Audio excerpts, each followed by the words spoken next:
¿Qué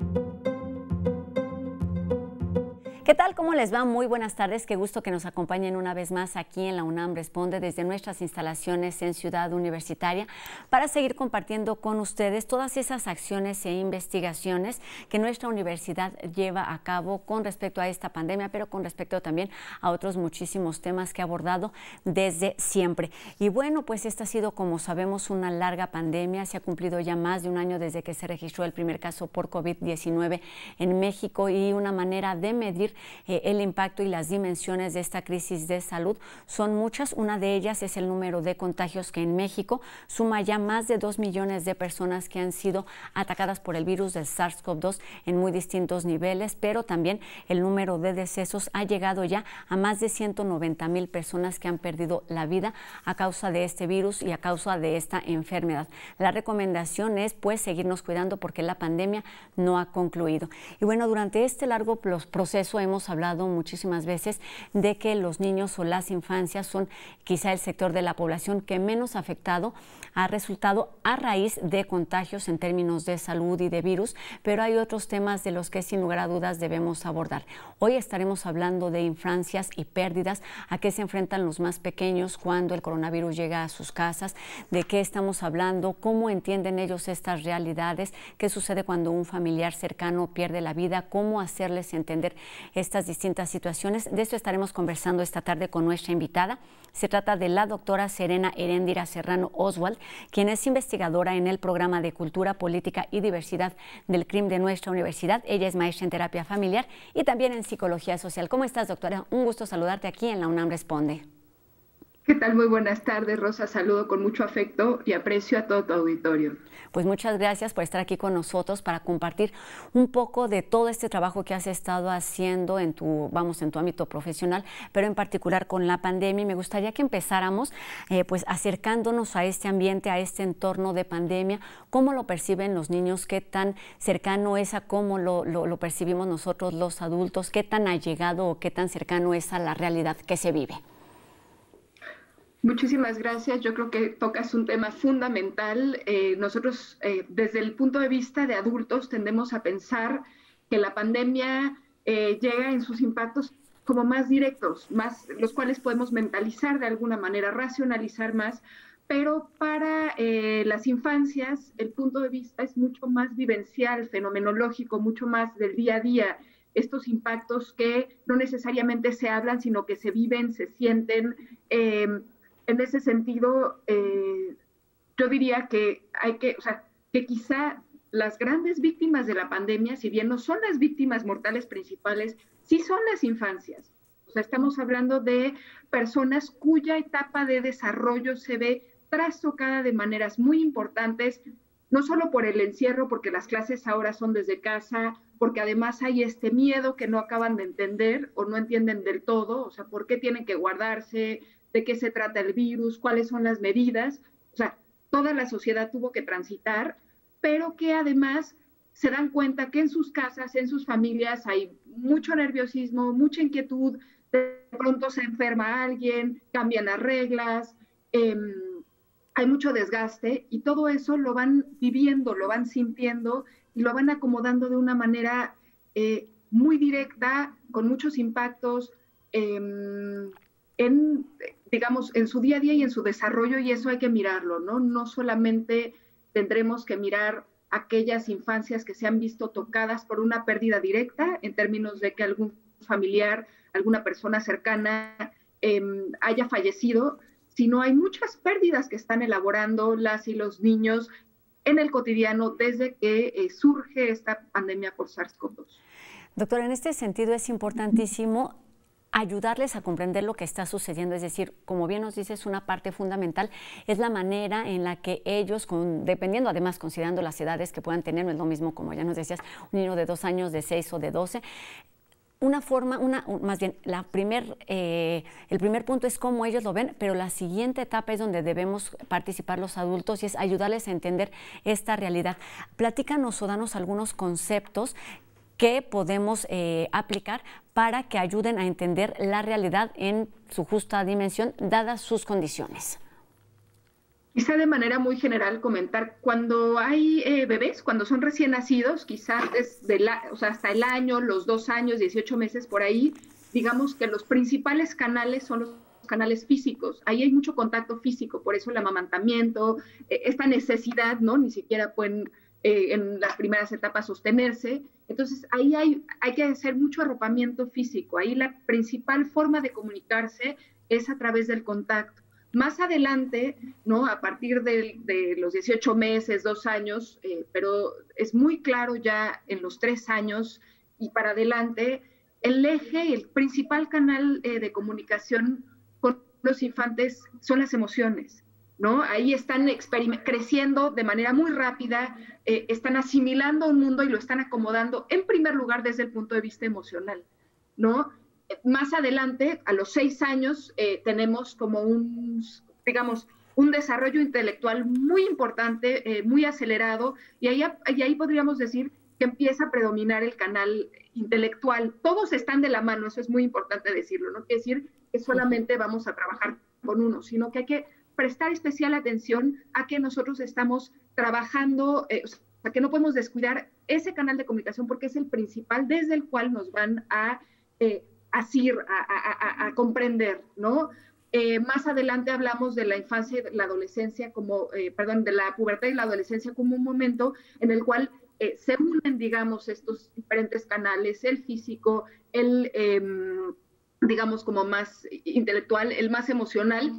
Incluso hablamos ya de un canal espiritual muy definido porque empiezan a cuestionar, a diferenciarse, ¿no? De todo lo que han aprendido. De eso justamente se trata la adolescencia, pero sí es importante entonces hacer una correspondencia y estar muy presentes en verbal, por ejemplo, con niños pequeños, que es donde más nos cuesta trabajo, también como adultos, porque conforme van creciendo, los infantes se acercan a este punto de vista más adultizado, pero que no perdamos de vista que hay que comunicar los sentimientos y las sensaciones que están teniendo, la vivencia emocional que están teniendo nuestros niños, se tiene que verbalizar para poderla ir comprendiendo. Entonces, sí es importante como adultos acercarnos, hablar con ellos, ponerle palabra a lo que puedan estar, no sé, ¿no? Procesando, de tal suerte que les ayude a ir teniendo una mayor autonomía en relación con lo que viven, ¿no? De hecho, es muy curioso, pero la palabra autonomía tiene que ver con la posibilidad de autonombrar algo. Vamos ganando autonomía en la medida que vamos pudiendo nombrar cosas, ¿no? Ahí quizá otro dato que es importante comentar es que los seres humanos tenemos pues un cerebro dual, ¿no? Una parte de nuestro cerebro es mucho más emotiva y otra es mucho más racional. Y de lo que se trata es de ir integrándolas lo más posible, ¿no? Entonces, si nosotros observamos que nuestros hijos son mucho más emocionales, más intuitivos, menos lógicos, racionales, hay que trabajar mucho en poner palabras, en racionalizar sus vivencias, y al revés, si encontramos infantes muy adultizados, como que nos sorprende incluso que parece que estamos teniendo conversaciones con adultos en lugar de ser niños, ahí tratar de regresarnos a la vivencia emocional y enfatizar mucho esta parte emocional. Oye, están mencionando un tema que es importantísimo y es ponernos a su nivel, que es algo que nos cuesta muchísimo trabajo, quizá principalmente porque no tenemos las herramientas. En este sentido, me gustaría preguntarte cómo es que podemos hacer este acompañamiento en medio de una pandemia que nos ha tocado a todos de muy distintas maneras y en particular a todas esas familias o a todas esas infancias que han sido afectados directamente por las pérdidas quizá de algún familiar muy cercano, que muchas veces pueden ser mamá o papá o ambos.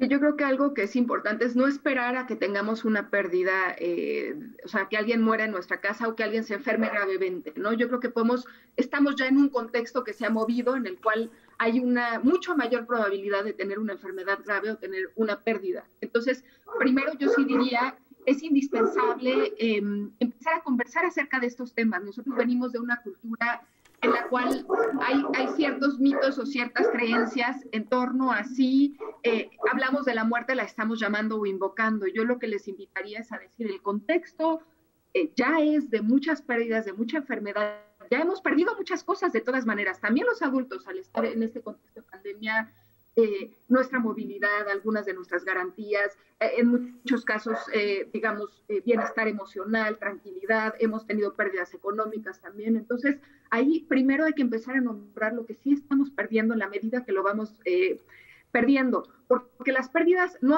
hay peor duelo que el que no se hace. Eso es como muy importante tenerlo en cuenta. Y duelo, digamos que tiene que ver con dos, o sea, etimológicamente tiene que ver con dos raíces. Una raíz, que es la de duelum, la raíz latina, implica un desafío, y la otra, que es la de dolum, implica un dolor. Entonces aquí hay que tejer muy bien cuáles son los desafíos y cuáles son los dolores que estamos enfrentando en este contexto de pandemia, y hay que nombrarlos y hay que hablarlos, porque si no es muy común que si se guardan y se congelan, digamos, las pérdidas y los duelos, las menores, las mayores, se van a presentar en síntomas. Y los síntomas muy frecuentemente quienes los portan, quienes los expresan, porque les digo, tienen esta antena más fenomenológica, están más en esta realidad directa, digamos, no tan mentalizada, no tan racionalizada, son las y los infantes. Entonces es bien importante hablar acerca de esto, empezar a elaborar los duelos, ¿no? O sea, que sí se hagan los duelos, incluso aunque no sean antes de que duelos, sucedan. Exacto, o sea, mi punto sería, ya que estamos en esta pandemia y nos está moviendo, hay que mirar cuáles son las pérdidas que estamos teniendo y también las que hemos tenido y que no hemos abordado. O sea, muchas veces esta pandemia es un poco un volcán, está haciendo explotar algunos elementos que no son del presente, que son del pasado, ¿no? Algunos secretos familiares, algunas pérdidas familiares importantes que no se habían elaborado, algunos dolores que estaban ahí congelados, algunas vivencias traumáticas que también estaban un poco, decimos, como encerradas en lo profundo del closet de lo individual y de lo familiar. Y entonces la pandemia es una oportunidad muy importante de empezar a ordenar algunos asuntos, no solo, que también los invito a que lo hagan, no solo como legalmente, tener sus papeles en orden, los seguros, tener claro cómo, si ustedes mueren, qué les gustaría, ¿no? Si llegan a un estado crítico, que ustedes puedan conversar en un momento dado si fallecen, cómo les gustaría que fuera su rito de muerte, considerando este contexto pandémico, porque quizá lo han platicado antes y han dicho, es que yo quiero que a mí me hagan un velorio con estas características, y quizá en este contexto no es posible. Entonces, tengan esta conversación.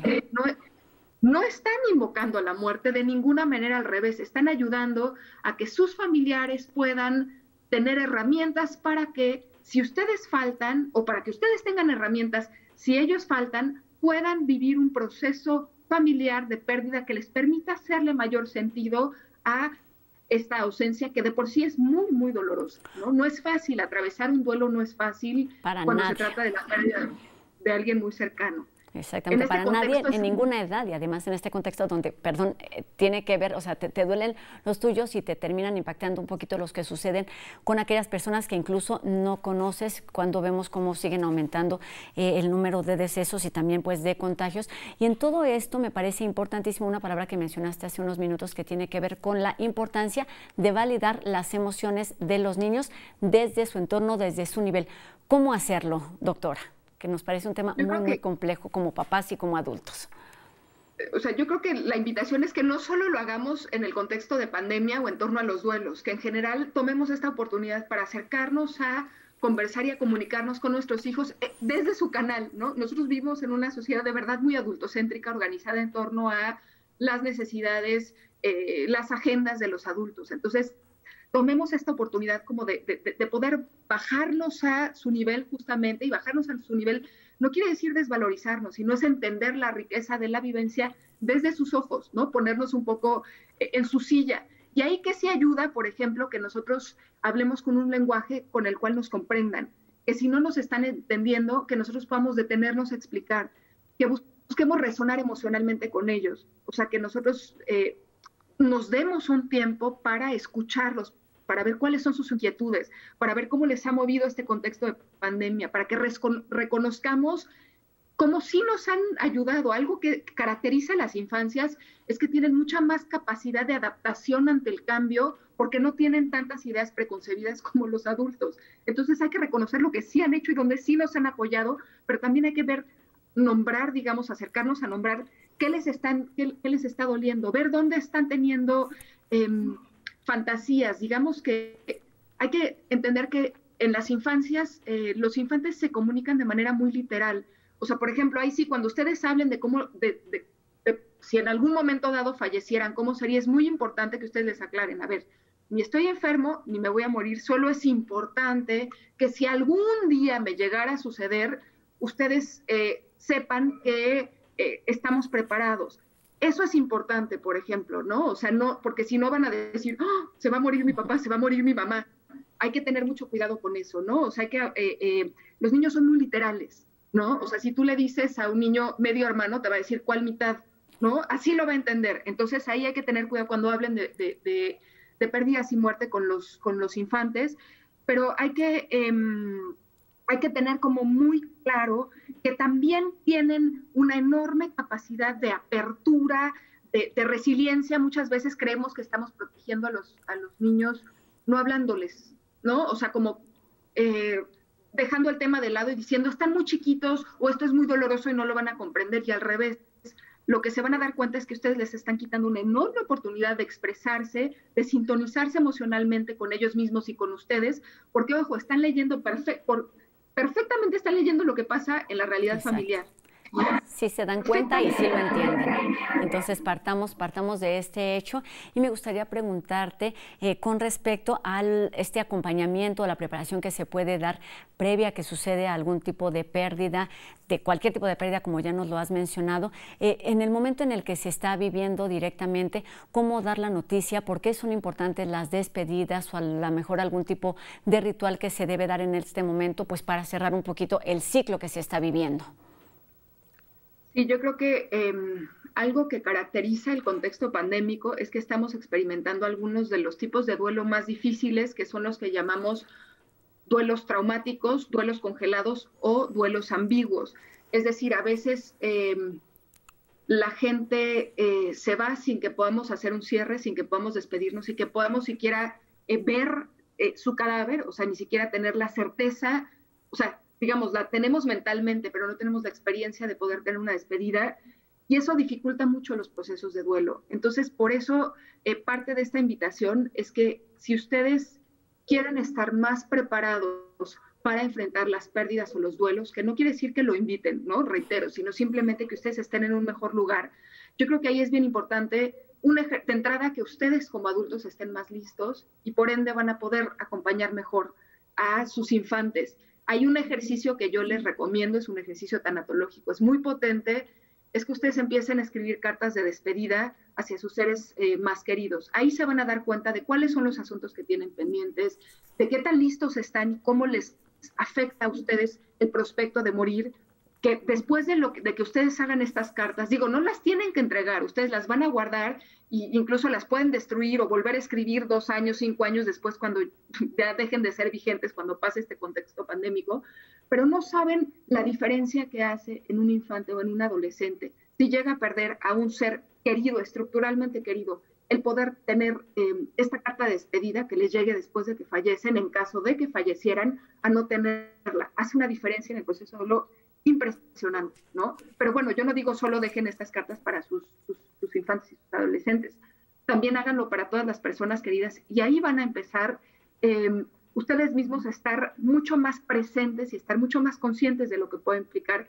un proceso de duelo. También creo que es importante que ustedes, si hay aspectos familiares que tienen que resolver, es una buena oportunidad la pandemia para hacerlo, ¿no? O sea, muchas veces nos esperamos hasta que viene la pérdida y ahí explota el volcán y ahí empiezan a salir, ¿no? Todas estas dinámicas, todos estos secretos familiares, todo esto que nadie se atrevía o nadie quería hablar porque pensaba que era mejor no hacerlo, pero en el momento se van a dar cuenta que seguramente el haberlo empezado a acomodar y a trabajar antes en vida es mucho más liberador, ¿no?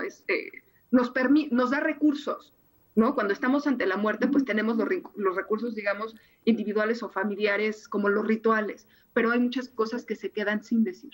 Empecemos a ver y a entender que estos procesos como parte de nuestra vida cotidiana, efectivamente en medio de una pandemia, pues estamos quizá más expuestos a estas realidades y es nuestra responsabilidad como adultos hacer un acompañamiento correcto con todos los niños y niñas que tenemos en casa, empezando, como bien dices, a nombrar, a conversar y a vivir estas situaciones, dependiendo pues el contexto de cada una de las familias. Es importante prepararnos para lo que estamos viviendo y también para lo que está por venir, porque esto muchísimas veces impacta en la vida adulta de todos los niños. Es importante estar en este acompañamiento, pero también buscar ayuda en caso de que sea necesario y que, bueno, se sigan presentando algunos síntomas. Doctora, te agradezco muchísimo estos minutos, estos consejos, esta información, estas tareas pendientes que nos dejas, por ejemplo, con respecto a esta escritura de cartas que nos ayudarán a todos como papás, pero también a todas las personas que estamos pues afectados de una u otra manera en medio de esta pandemia. Doctora Serena Heréndira Serrano, investigadora del Programa de Cultura, Política y Diversidad del CRIM, también doctora en Antropología Social por nuestra universidad. Gracias y muy buenas tardes. Muchísimas gracias, un abrazo. Gracias, gracias. Exacto, ojalá no fuera necesario tener que hacer este tipo de prácticas, pero es necesario en medio de una pandemia y siempre, bueno, porque la muerte es parte de nuestra vida y hay algunas herramientas a las que podemos acercarnos que están ahí en la página del CRIM de nuestra universidad y también en duelo.org que nos pueden ayudar a llevar de mejor manera estos procesos. Y tenemos más información aquí en la UNAM Responde. Vamos como todos los martes con nuestra dosis de ciencia que esta tarde nos habla sobre algunas complicaciones a causa de la enfermedad de COVID-19. Sabemos que COVID-19 ataca principalmente a los pulmones. Sin embargo, ahora tenemos registro de que causa otras complicaciones, entre ellas en el cerebro. Más de 300 estudios científicos en el mundo han encontrado que alrededor del 50% de pacientes diagnosticados con esta enfermedad han presentado daños neurológicos que van desde dolor de cabeza o pérdida de olfato hasta incapacidad para hablar, confusión, convulsiones y ataques cerebrales. Una gran mayoría de los investigadores consideran que estos efectos son consecuencia de la falta de oxígeno en el cerebro o de la reacción descontrolada del sistema inmunológico frente a COVID-19. La recuperación de estos daños neurológicos puede prolongarse más tiempo en comparación con el daño pulmonar o incluso agravarse. Además, una investigación sugiere que el virus SARS-CoV-2 puede invadir a las neuronas y las secuestra para hacer copias de sí mismo, provocando confusión y delirio. Pero aún sabemos muy poco de este virus. Con el tiempo surgirá más información acerca de las consecuencias que puede traer en nuestro sistema nervioso. Por lo pronto, si no quieres vivir los efectos del COVID-19 en primera persona, lo único que tienes que hacer es cuidarte.